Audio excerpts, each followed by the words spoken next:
Hello everyone, and welcome back to the Military Stage Channel. On the horizon comes Ukraine's notorious mud season, which raises concerns about how the nation's new Western-made armor, notably the powerful US-provided M1A1 Abrams tanks, will fare in the ensuing muddy mess. According to military analysts and former US soldiers, the effects of the season on the battlefield and the possibility of vehicles sinking into or being stuck in the mud are sometimes overstated and most likely won't be a significant issue for the Abrams, which was constructed for this. The Abrams was made for this environment. The mud could become impassable for almost any vehicle, but the reality is that the Abrams is best equipped to deal with that environment, far better than any other tracked vehicle in existence. Robert Greenway, a Hudson Institute national security and defense expert who was assigned to the Abrams for a time in the Army, said, Ukrainian President Volodymyr Zelensky confirmed last week that the Abrams had arrived in country, noting that they were already preparing to reinforce our brigades. The M101, which saw effective use in the Gulf War in the early 1990s and proved particularly capable of defeating Soviet-made armor similar to those Russia uses today, arrived in Ukraine at a critical time. Kyiv's forces are making slow but steady progress against Russian defenses in the southern Zaporizhzhia region. But the counteroffensive, now entering its fourth month, could face some difficult headwinds as the autumn season begins, bringing rainy and muddy conditions on the ground.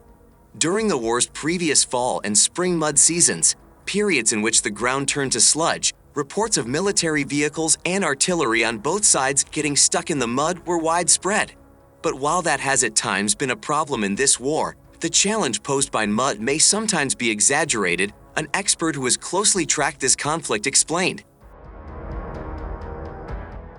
The discourse on the muddy season is really wrapped around the axle in an unproductive way, said George Barros, the geospatial intelligence team lead and a Russia analyst at the Institute for the Study of War. There are sort of these big myths that at their core have nuggets of truth, he added, but have become generalized to a rather extreme extent and are not really the hard and fast rules that a lot of people make them out to be. Since Russian President Vladimir Putin's full-scale invasion of Ukraine in February 2022, videos and photos shared online have occasionally shown Soviet-era tanks stuck in thick messes of mud. This past spring, when melting snow made the battlefield into a quagmire, one Ukrainian unit shared that their T-64 tanks kept getting trapped. It raises a host of questions on what Ukraine's battlefield operations and logistics will look like as the weather changes. There is a seasonality to fighting in Ukraine, Barros said, and the seasons for fighting are indeed punctuated by the weather patterns and conditions. But that doesn't mean fighting stops, he noted. The tempo may be slower, or there may be increased difficulty in conducting mechanized warfare with tanks and artillery, but Ukraine has indicated their intent to continue fighting through whatever comes so its forces do not lose any of the momentum they have been building over the past few months.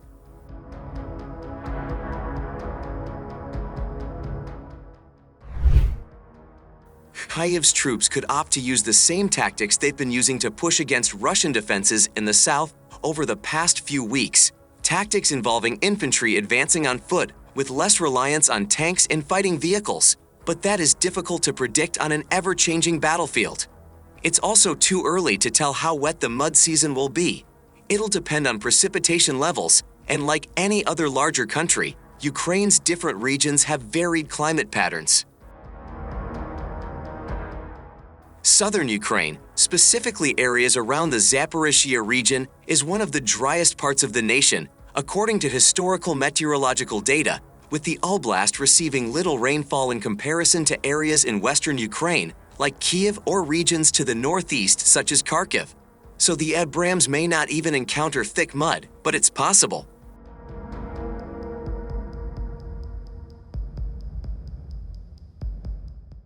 With the A1 weighing in at 60 tons, it is among the heaviest tanks in the Ukrainian arsenal and significantly heavier than Ukraine's Soviet armor. The T-72, for example, weighs in around 45 tons, and the T-64 that Ukraine reported got stuck last spring weighs less than 40 tons. But just because it is heavy doesn't mean it's more at risk of being swallowed up by mud. The irony is that tanks are not particularly susceptible to mud. Mark Cancian, a senior advisor with the Center for Strategic and International Studies and a retired Marine Corps colonel, said, "They're designed to operate cross-country," he said, with wide tracks spreading the tank's weight across a wider area. As a result, the Abrams ground pressure, or how much force its weight is exerting over a given area, is quite low. There is, of course, still a risk of it getting caught in mud, especially off-road, but the Abrams features capabilities to keep it from getting stuck.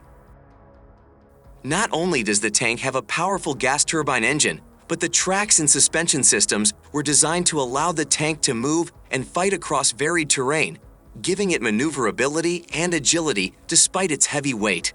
A 1974 military evaluation of the XN-1 program, which eventually gave birth to the M1 Abrams, looked into the potential role of a new American tank on the battlefield and noted that military planners, both Western and Soviet, still considered the tank the key weapon in ground combat. The report said the US had to prioritize fielding a tank capable of dominating and defeating the enormous threat inherent in the armor of our potential adversaries. First built in the late 1970s, the Abrams was designed to give US forces the edge over the Soviet Union in land warfare. It was made for Central European planes against Soviets, Greenway said.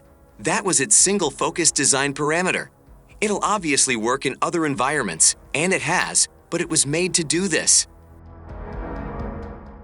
And, again, another key advantage of the Abrams, especially when it comes to muddy terrain, is its powerful gas turbine engine, sometimes compared to a jet engine. It guzzles much more fuel than a diesel engine, especially while idle, but it can get the M1A1 up to about 45 miles an hour. According to Greenway, even if the tank were to get stuck in the mud, its engine could pretty easily push it out. In order to maintain the Abrams Honeywell AGT 1500 engine, Ukraine will need a consistent support and a solid supply chain able to provide sufficient spare parts. U.S. officials have assured that Kiev's forces will receive plenty of spare parts with the tanks and be supported throughout maintenance processes, but experts say it will still be a challenge. We've built a much more fulsome sustainment structure to hand over to the Ukrainians and been able to do more training on sustaining the vehicle with the Ukrainians. It's a lot of stuff, Douglas R. Bush, the Assistant Secretary of the Army for Acquisition, Logistics, and Technology, said last week. Nevertheless, he admitted that preserving the Abrams is a whole nother level of difficulty in comparison to US-provided armored vehicles like Bradley's. The Abrams, however, provides Ukraine with a significant improvement in overall combat capabilities over its deteriorating Soviet armor, and the mud in Ukraine shouldn't affect that if it is maintained and used properly. And that's it for our discussion in this episode. Thank you for watching. We hope you enjoyed it. Stay tuned with us for more interesting and latest videos.